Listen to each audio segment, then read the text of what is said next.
एक सेमिनार में मुझे इनवाइट किया गया, मेरे अपलाइन, मेरे sponsor the proud of direction industry doctor Surendra Vats पर जोरदार तालियां देना चाहूंगा। एक सेमिनार में वत्सा मुझे संडे के दिन बुलाकर ले गए, क्योंकि संडे को मेरा कोचिंग सेंटर ऑफ होता था। और उस सेमिनार में 3 चीजों ने मुझे इस इंडस्ट्री में आने के लिए, इस इंडस्ट्री में एक बड़ा डिसीजन लेने के लिए मुझे मजबूर किया।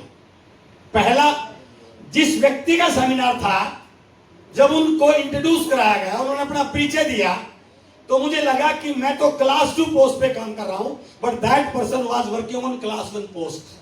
He was joint director in Rajasthan government, माननीय ओपी शर्मा से एक बार जोरदार तालियां।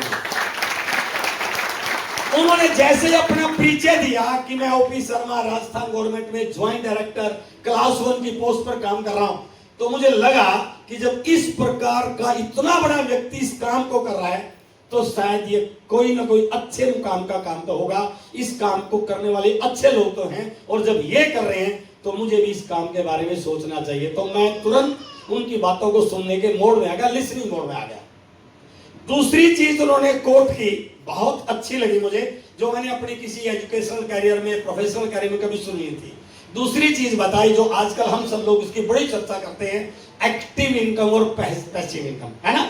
आजकल तो सब जानते हैं, लेकिन मेरी लाइफ में मैंने पहली बार इस प्रकार की शब्दावली सुनी थी कि इस दुनिया में जो भी व्यक्ति पैसा कमा रहा है, वो इनकम उसके घर पे जो भी आ रही है, चाहे वो 2000 हो या 2 लाख रुपए हो, वो इनकम 2 प्रकार की होती है। एक होती है एक्टिव इनकम, एक होती है पैसिव इनकम। एक्टिव इनकम उस इनकम को कहा जाता है कि काम करने वाला जब तक काम करे तो पैसा आए, और काम करना बंद तो पैसा आना।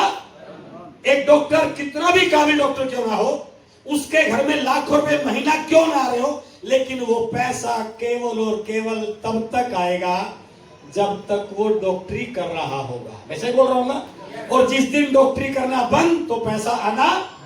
एक वकील कितना भी बड़ा वकील क्यों ना हो, उसके पास लाखों रुपए महीना की इनकम आ रही हो, लेकिन वो इनकम उसके घर पर केवल तब तक आएगी जब तक वो वकालत कर रहा है, कोर्ट में जा रहा है। कोर्ट में जाना बंद तो पैसा आना। और दुनिया के 97% लोग एक्टिव इनकम के लिए ही काम करते हैं। आज से 25 साल पहले उस मीटिंग में बताया गया, आज आप जिस बिजनेस की मीटिंग में आए हैं, यदि आप इसको बिल्ड कर लें तो ये केवल एक्टिव इनकम नहीं, ये आपकी आने वाली 7 पीढ़ियों के लिए पैसिव इनकम का जरिया बन सकता है।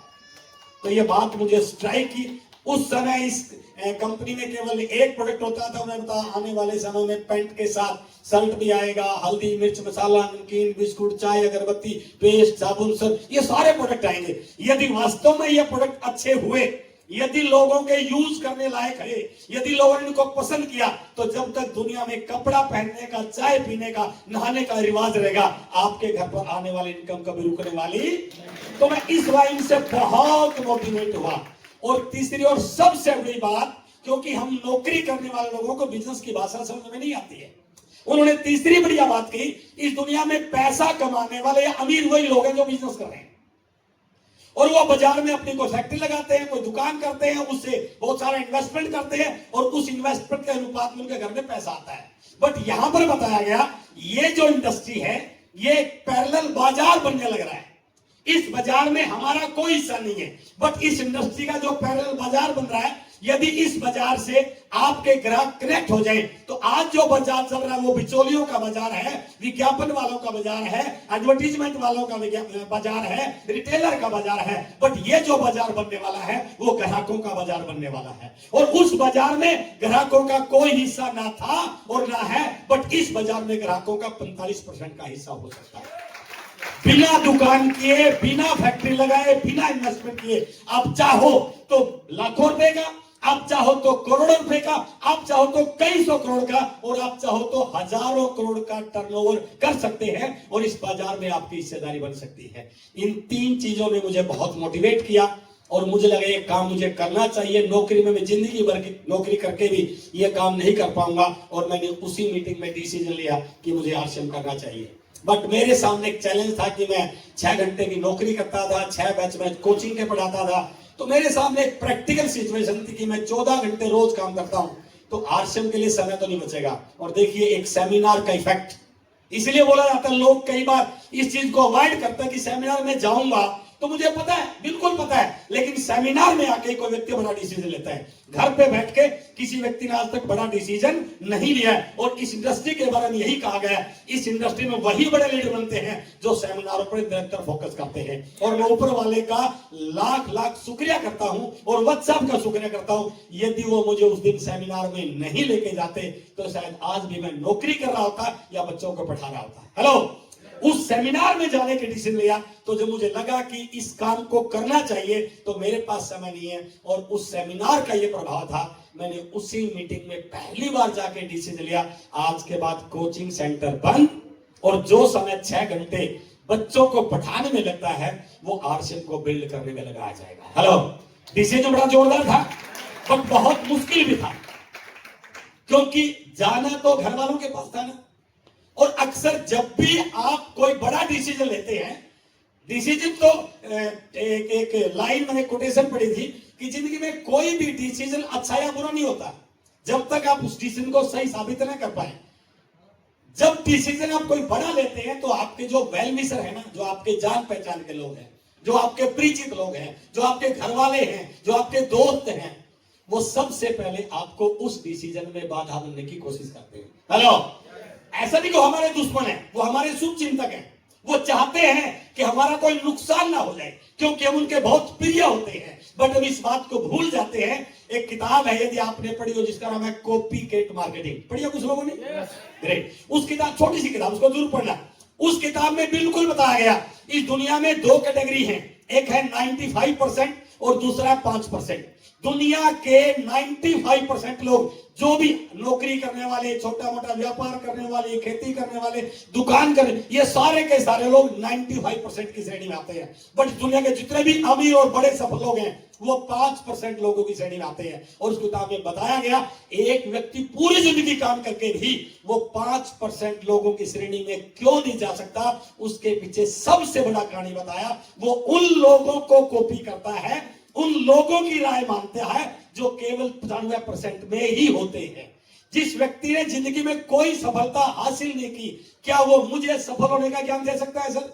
और मेरे सामने यही सिचुएशन थी कि मुझे समझाने वाले, मुझे बताने वाले वो लोग थे जो मेरे इर्द गिर्द ही रहते थे। हेलो, तो मेरे सामने 2 चॉइस थी, या तो उन दोस्तों की बात मान लूं, वो कह रहे थे जिंदगी में नौकरी कर, ऐसी नौकरी कहां से मिलती है, इतना बड़ा कोचिंग सेंटर कहां से चलता है, या मैं उस व्यक्ति की बात मान लूं जो ये बोल रहा था 5 से 7 साल टिक कर आरसीएम कर लेना, अगली 7 पीढ़ियों को पैसे के लिए काम करना नहीं पड़ेगा।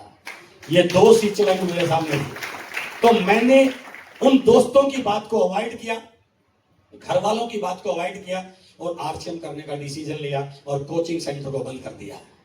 डिसीजन तो बड़ा स्ट्रॉन्ग था, बहुत बड़ा भी था, लेकिन फील्ड में जब गया तो सिचुएशन थोड़ी सी उल्टी थी। मैं जिन लोगों को बहुत अपना मानता था कि इनको जाते चुटकी में ज्वाइन करा दूंगा, तो सबसे ज्यादा भी तो परेशान करते हैं, है ना। और कई बार तो आप समझाने जाते हैं, वो आपको समझा के भेज देते हैं। बट यदि आपका कॉन्फिडेंस बड़ा है, आपका विजन क्लियर है, तो फिर आप रास्ते में रुकने वाले। दुनिया में एक नियम है सर, जिसको बोलते हैं लॉ ऑफ एवरेज, औसत का नियम।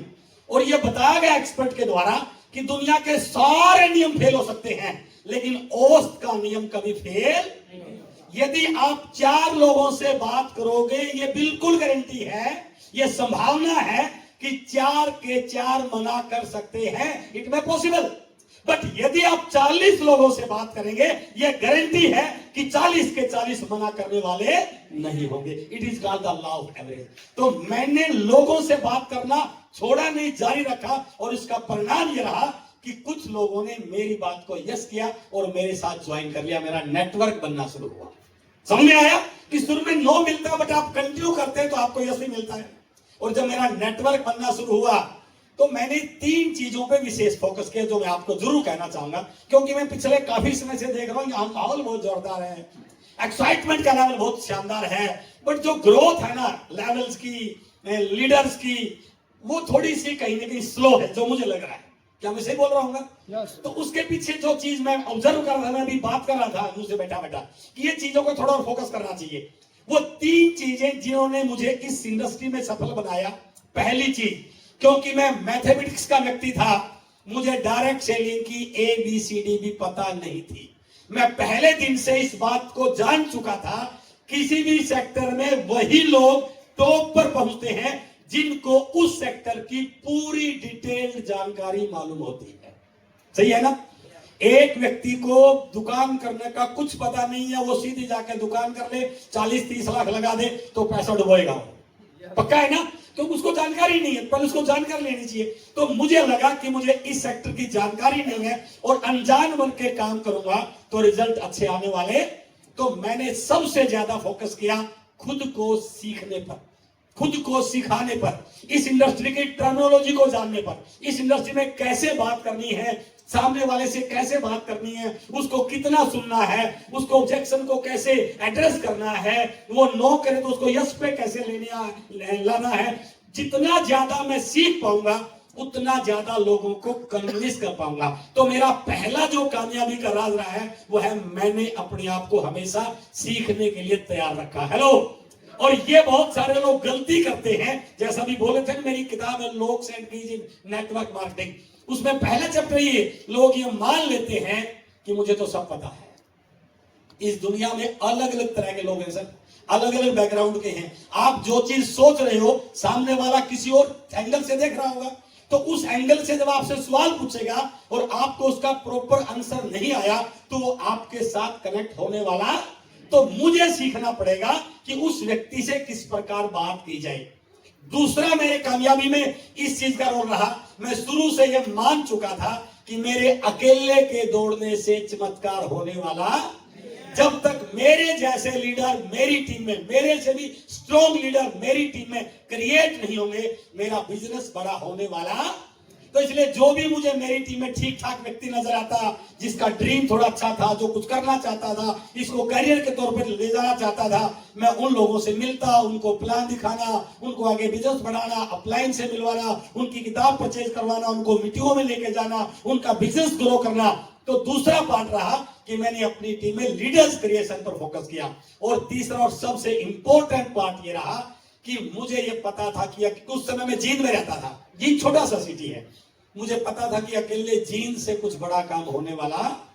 तो जब भी मैं टीम से मिलता तो टीम वाले बताते, सर मैंने मेरे मामा के लड़के को फरीदाबाद में ज्वाइन करा दिया है, सर मैंने मेरे अंकल को वहां दिल्ली में ज्वाइन करा दिया है, सर मैंने मेरे दोस्त को रोहतक में ज्वाइन करा दिया है। तो जैसे वो बताते मैं पूरा एक्साइटमेंट के साथ उनसे पूछता, उनका नाम पता मुझे बता। मैंने कभी इस बात का इंतजार नहीं किया कि इसने ज्वाइन कराया यही वहां जाके काम करेगा। शनिवार को मैं निकलता, क्योंकि मैं 5 दिन लोकल वर्किंग करता था और संडे को मैंने कभी लोकल वर्किंग नहीं की। शनिवार की रात मेरी किसी ट्रेन या बस में होती और संडे को मैं जाके बाहर काम करता और संडे की रात ट्रेन या बस में होती और मंडे को अपनी ड्यूटी पर जाता। तो मैं जब भी मुझे पता चलता कि किसी व्यक्ति ने अपने किसी दोस्त को, रिश्तेदार को वहां ज्वाइन कराया, मैं बैग लेकर निकल जाता। और इसका परिणाम ये रहा कि 6ठे महीने आई वॉज रॉयल्टी अचीवर और मेरा बिजनेस 3 स्टेट में जा चुका था। 9वें महीने में टेक्निकल अचीवर बना और 2001 में मैंने आरसीएम को शुरू किया था।